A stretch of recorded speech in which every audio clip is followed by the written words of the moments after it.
어느 늦은 밤 나는 인터넷 커뮤니티 사이트에서 우연히 한 공포 이야기를 발견하게 되었다. 이야기는 겉보기에는 평범한 듯한 제목을 가지고 있었지만 호기심에 이끌려 클릭한 순간부터 나는 그 글에 완전히 빠져들고 말았다. 글쓴이는 자신을 평범한 직장인이라고 소개했다. 그날도 여느 때와 다름없이 늦게까지 야근을 하고 집으로 돌아갔다고 했다. 피곤한 몸을 이끌고 엘리베이터로 들어갔을 때 10층에 사는 낯익은 남자가 함께 탔다. 대화를 나누는 일은 드물었지만 이웃이니만큼 간단한 인사를 나누며 잠시 이야기를 나누었다고 한다. 엘리베이터는 서서히 위로 올라갔고 먼저 7층에 도착하자 글쓴이는 내릴 준비를 했다. 그런데 엘리베이터 문이 열렸을 때 그 앞에는 온통 검은 옷을 입은 여자가 서 있었다. 그녀는 고개를 숙인 채 긴 머리로 얼굴을 가리고 있어 얼굴을 식별할 수 없었다. 기분 나쁜 순간이었지만 글쓴이는 조심스럽게 여자를 지나쳐 자신의 아파트로 들어갔다. 다음날 아침 글쓴이는 그 일이 계속 마음에 남아 인터넷 커뮤니티에 그 경험을 공유했다. 댓글에는 그냥 이상한 사람일 거다, 너무 신경 쓰지 마라는 반응들이 줄을 이뤘지만 한 댓글이 글쓴이의 시선을 끌었다. 혹시 그 여자가 발을 띄고 있었던 건 아니었나요? 오싹한 기분이 들며 글쓴이는 잠시 머뭇거렸다. 댓글을 남긴 사람은 이어서 과거 자신이 경험했던 비슷한 일에 대해 설명했다. 자신이 살던 아파트에서 엘리베이터에 이상한 여자가 나타났고 그날 이후로 아파트에서는 이상한 일들이 발생했다고 했다. 불이 저절로 꺼지고 물건이 사라지거나 엉뚱한 곳에 놓여져 있는 일들이 있었다고 한다. 며칠 뒤 글쓴이는 또다시 늦은 시간이 되어 집으로 돌아갔다. 엘리베이터에 탔을 때 다시 그 10층 남자가 함께 탔다. 그리고 이번에도 어김없이 7층에 도착하자 검은 여자가 서 있었다. 이번에는 분명히 기억났다. 그녀의 발은 바닥에 닿아 있지 않았다. 놀란 글쓴이는 황급히 아파트로 들어갔고 숨을 고른 후 다시 인터넷 커뮤니티에 이 모든 상황을 업데이트했다. 이야기를 듣던 사람들은 점점 더 두려움에 휩싸였다. 그 여자는 전설 속 존재일 거야. 아파트에 뭔가 심각한 문제가 있는 것 같아. 라는 댓글들이 이어졌다. 그날 밤 글쓴이는 잠자리에 들었지만 좀처럼 잠을 이룰 수 없었다. 그때 현관문 쪽에서 살며시 삐걱거리는 소리가 들려왔다. 도둑인가 싶어 몸을 일으켜 문을 확인하러 갔을 때 문틈 사이로 어렴풋이 외부 복도가 보였다. 그리고 놀랍게도 복도 끝에 그 검은 여자가 서 있었다. 이제는 정말 두려움을 참을 수 없게 된 글쓴이는 경찰에 신고했지만 출동하자마자는 아무것도 발견하지 못했다. 계속해서 이상한 일들은 일어났고 글쓴이는 더 이상 그 아파트에서 살 수 없게 되었다고 이야기했다. 이후로도 그 아파트에 대한 글쓴이의 이야기는 많은 사람들에게 회자되었다. 사람들은 그 아파트를 피했고 결국 오래지 않아 건물은 폐쇄되었다. 몇몇 사람들은 그곳이 원래 과거에 기이한 사건이 있었던 장소라고 말하기도 했다. 이 글을 읽고 난 후 나는 한동안 그 일에 대해 생각할 수밖에 없었다. 과연 그것이 실제로 있었던 일일까, 아니면 단순한 도시전설에 불과한 걸까? 하지만 한 가지 분명한 것은 그 이야기가 나를 오랫동안 소름 끼치게 만들었다는 것이다. 두 번째 이야기는 몇 년 전 여름 친구들과 함께 시골 마을로 휴가를 갔을 때의 경험담이다. 휴가를 계획하면서 우리는 항상 도시의 소음에서 벗어나 조용한 곳에서 힐링을 하자고 위기투합했다. 그래서 한국의 한 시골 마을에 있는 작은 별장을 빌렸다. 우리가 예약한 숙소는 숲속 깊은 곳에 위치해 있었고 인터넷에는 사진 몇 장과 간단한 설명만이 있을 뿐이었다. 하지만 야외 바비큐 시설과 넓은 마당이 있어 좋아 보였고 무엇보다 너무 착한 가격에 예약할 수 있었다. 도착한 날은 무더운 여름이었지만 숲속은 꽤나 시원했다. 그렇지만 이상하게도 마을에는 거의 사람이 보이지 않았다. 다만 마을 초입에서 한 노인이 느릿느릿 걸어가고 있었고 우리에게 이상한 눈빛으로 쳐다본 것이 기억난다. 별장에 도착해 짐을 풀고 우리는 본격적으로 휴식을 즐겼다. 바비큐 파티를 하고 밤이 되면서 술도 한 잔씩 마셨다. 그런데 밤이 꽤 깊었을 때였다. 갑자기 정전이 되면서 모든 조명이 꺼졌다. 우리는 순간 당황했지만 곧바로 플래시를 켜고 정전이 되었다며 웃어넘겼다. 시간이 지나 전기가 돌아오지 않자 우리는 전기 차단기를 확인해 보기로 했다.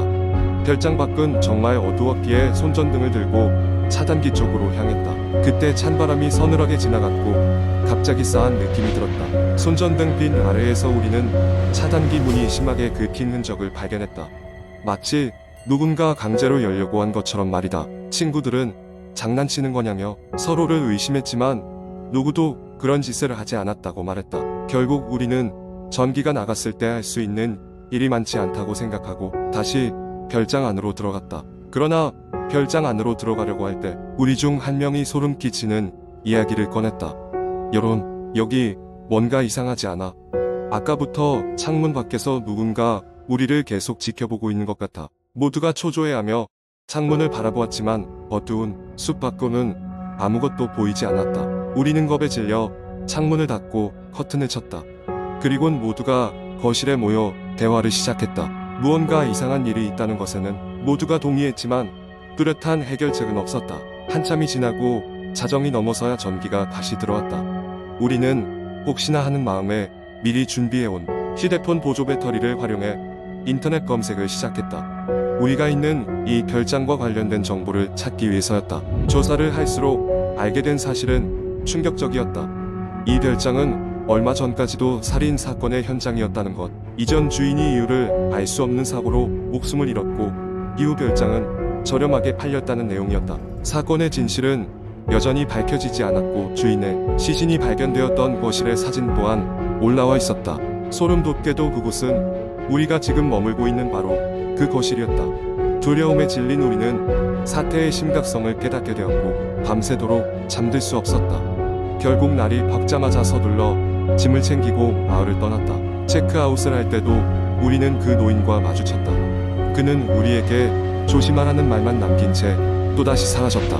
이후 그 별장은 다시 폐쇄되었고 지금까지도 아무도 거기에 머무르지 않는다고 한다. 그날의 사건은 지금도 내게 수수께끼로 남아있지만 한 가지 확신할 수 있는 건 그곳에는 우리가 모르는 무언가가 있다는 것이다. 세 번째 이야기. 어느 조용한 시골 마을에 혜진이라는 소녀가 살고 있었다. 혜진은 어린 시절부터 이 마을에서 쭉 자라왔고 이제 막 고등학교에 입학한 평범한 학생이었다. 마을에는 특별한 것이 없었지만 오랜 전통을 자랑하는 고택들이 곳곳에 자리 잡고 있었다. 사람들은 도시에서 벗어나 이곳에서 흘러가는 시간을 즐겼다. 그러던 어느 날 혜진의 학교에 신규 교사로 부임한 윤 교사가 있었다. 그는 젊고 열정적인 모습이었지만 그의 뒷모습에는 왠지 모를 쓸쓸함이 묻어났다. 윤 교사는 학생들에게 자신의 분야에 대한 깊은 애정을 가르치려 했고 학생들은 그에게 많은 흥미를 느꼈다. 혜진은 우연히 윤 선생님과 잘 통하게 되었고 방과 후 남는 시간에 상담을 하거나 이야기를 나누곤 했다. 하지만 어느 날 윤 선생님이 갑자기 학교에 나오지 않게 되었다. 학생들과 교사들은 그의 행방이 묘연하다는 소식에 놀랐고 마을 사람들 사이에서 그의 집에 이상한 일이 생겼다는 소문이 돌기 시작했다. 호기심 많은 혜진은 윤 선생님이 사라진 이유를 알고 싶어 친구와 함께 그의 집을 찾아가기로 했다. 집에 도착했을 땐 이미 해가 저물어가고 있었고 그의 집은 불이 꺼진 채 아무 기척도 느껴지지 않았다. 문이 열려있는 것을 본 혜진과 친구는 조심스럽게 집 안으로 들어갔다. 집 안은 어둡고 불쾌하게 조용했다. 갑자기 차가운 바람이 창문 사이로 흘러들어오면서 문이 덜컹 닫히기 시작했다. 깜짝 놀란 혜진은 친구의 손을 꼭 붙잡고 집안을 살펴보기로 했다. 책상 위에는 윤 선생님이 남긴 듯한 일기장이 놓여 있었다. 그 일기장에는 밤마다 들려오는 으스스한 소리에 대한 이야기가 빼곡히 적혀 있었다. 소리는 항상 자정에 시작되고 점점 더 강해지는 듯 했다고 쓴 글을 읽으며 혜진은 소름이 돋았다. 그때 혜진의 친구가 갑자기 누군가 내려오는 것 같아 라며 외쳤고 두 사람은 계단을 향해 시선을 돌렸다. 계단 위에는 아무도 없었지만 발소리가 점점 더 가까워져 왔다. 두려움에 휩싸인 혜진과 친구는 손을 꼭 잡고 계단 아래로 내려가 보니 존 선생님이 흐느끼는데 잔뜩 웅크린 채 있었다. 윤 선생님의 얼굴은 피폐해졌고 그의 눈은 공포로 가득 차 있었다. 그가 혜진에게 조용히 말했다. 이 집엔 내가 아닌 다른 누군가가 있어. 그 말이 떨어지기 무섭게 사방에서 청명한 웃음소리가 집안에 울려 퍼졌다. 두 사람은 재빨리 밖으로 뛰어나갔지만 그 소리는 끝까지 그들을 따라왔다. 그날 이후로 윤 선생님은 다시 학교로 돌아오지 않았다. 마을 사람들은 그가 다른 곳으로 이사 갔다고 믿었지만 혜진만은 그가 어딘가에서 아직도 그 집에 묶여 힘겹게 싸우고 있을 것이라 생각했다. 얼마 후 혜진은 그 일기장을 다시 펴보았다. 마지막 장에는 이렇게 적혀 있었다. 나는 매일 밤 그 소리에 신음하고 있다. 그것은 나의 과거를 쫓아와 끊임없이 나를 집어삼키려 한다. 이 글을 읽는 자, 나를 찾지 말라. 그것은 곧 너의 이야기가 될 것이다. 혜진은 다시는 그 집 근처에 가지 않겠다고 결심하며 일기장을 조심스럽게 덮었다.